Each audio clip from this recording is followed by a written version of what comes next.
Hi, welcome to section 11.6 notes. This is on surface area and volumes of spheres. So a sphere is, the definition of a sphere is all points in space equidistant or equal distance from the center of the sphere. And the radius is a segment that has one endpoint at the center and the other endpoint on the sphere. So you can see in the picture from the center out to the sphere is the radius, and the diameter, the segment passing through the center with the endpoints on the sphere. So again, diameter would go all the way across, but through the center, radius just goes from the center out to the edge.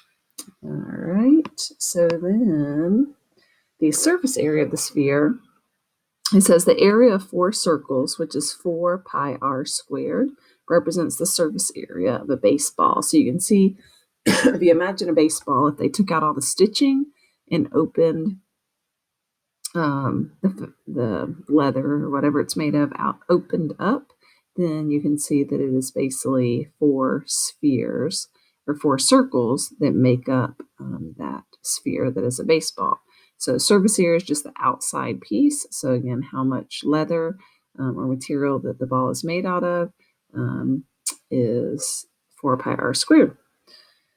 And again, that is the surface area of the sphere, not the volume, not how much space the whole baseball takes up, just the whole outside surface area. So on example 1, it says find the exact surface area of the sphere with a diameter of 10 meters and leave the answer in terms of pi. So again, if we know the formula for a sphere is 4 pi r squared, I think it's helpful just to write the formula that I need first. Then I realize that they're giving me the diameter is 10, so therefore I know the radius is half that, which is 5. And so that 5 is what I'm plugging in here and for r's place. So just make sure you're plugging in the radius, not the diameter. Once I do that, 5 squared is 25. 25 times 4 is 100. It told me to leave the answer in terms of pi. And then I can always put units with it. I just found area, so I'm going to have meters squared. All right, next up on example 2, it says the Earth's equator is about 24,902 miles long. What is the approximate surface area of the Earth to nearest mile? So if we think about what it's telling me when it says the Earth's equator, that is actually telling me the circumference of the Earth, okay?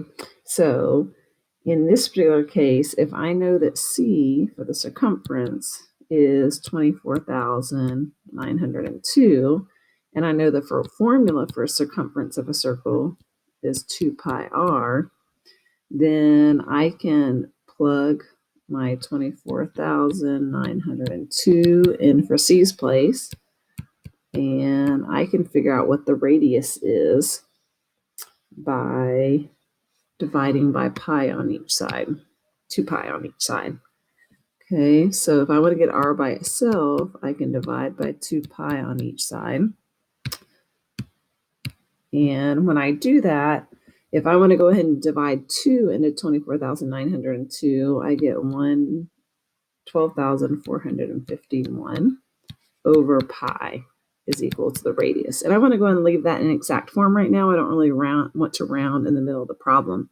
So the question is actually asking me for the surface area. I know the surface area formula is 4 pi r squared.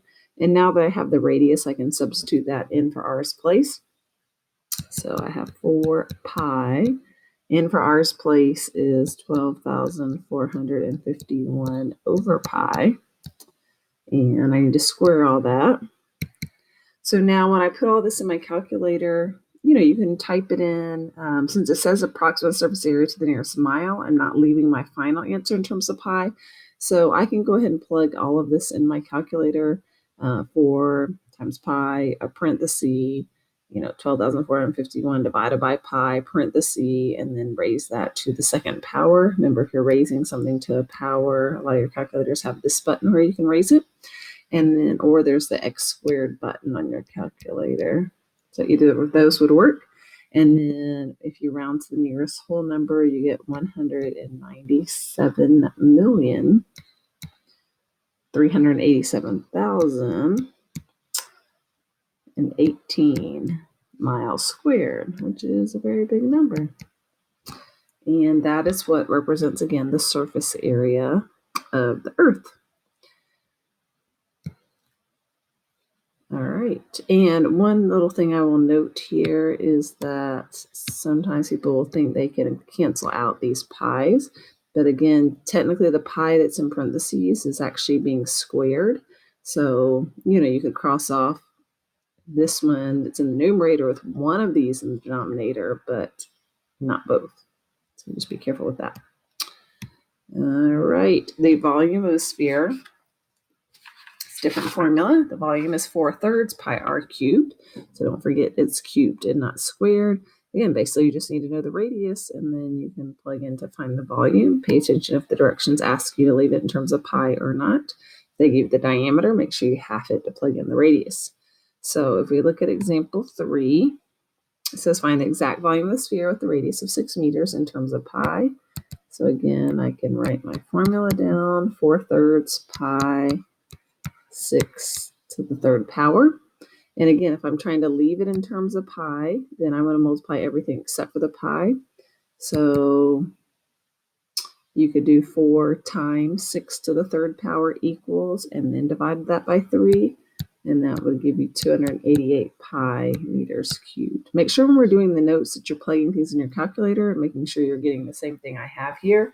That's just a good double check that you know how to put it in the calculator correctly.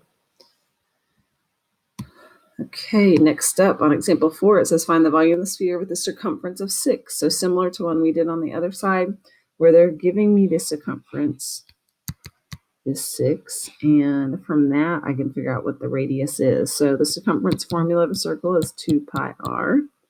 I know the circumference is 6, so I'm going to plug that in for C's place. And now I need to figure out what r is.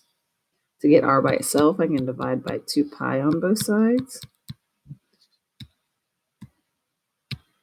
And once I do that, 6 divided by 2 gives me 3. The pi still staying in the denominator, and that represents my radius. So from there, I've got 4/3 pi r cubed. And again, the radius is 3 over pi. And I'm raising that to the third power. So it says round to the nearest tenth this time. So again, just be careful plugging this in the calculator. Different ways you can plug that in. If you want to go ahead and do 4 divided by 3 equals, that's going to give you 1.3 repeating in your calculator. Just leave all that there. And you can go times pi times parenthesis 3 divided by pi parenthesis, and then again, raise it to the third power. You can use this caret symbol to raise it to the third power. And when you do that, you should get 3.6 centimeters cubed. Remember, with volume, your units are cubed.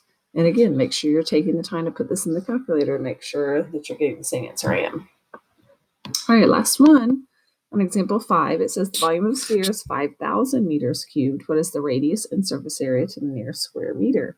So in this case, they're giving me the volume and asking me to find the radius and also asking me to find the surface area.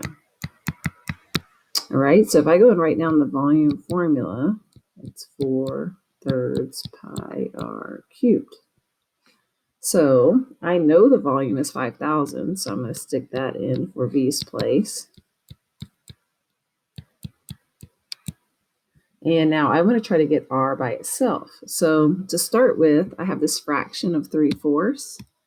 And if I want to get rid of that fraction, I can multiply by the reciprocal. To get rid of 4/3, I'm going to multiply by 3/4. Whatever I do to one side of the equation, I have to do to the other side. So once I do that, then if I multiply 3 times 5,000 and divide that by 4, I get 3750 is equal to the 3/4 times 4/3 gives you 1. Multiplying a number by its reciprocal gives you 1, so that goes away. And now I'm left with pi r to the third power. From there, I can divide by pi on both sides, and that will help me to get r by itself. So now I've got 3750 over pi is equal to the r to the third power. All right, from there, if I'm going to figure out what just r is, I can take the cube root of r to the third. If I do that to one side, I can also do that to the other side. Whatever I do to one side, do to the other side. And so if you type that into your calculator,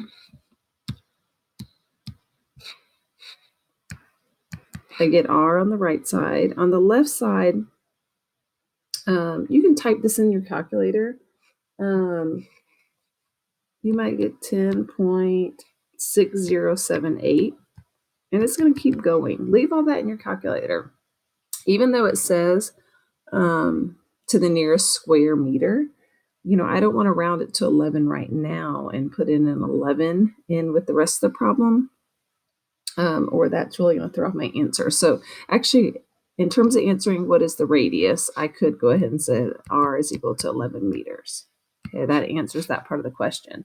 But now if I'm going to find the surface area using 4 pi r squared, I don't want to use that rounded 11 in for r. I want to use this whole number. So if I have this 10.6078 and the numbers probably keep going, leave all that in your calculator.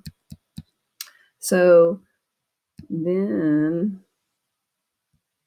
technically if I'm keeping it exact,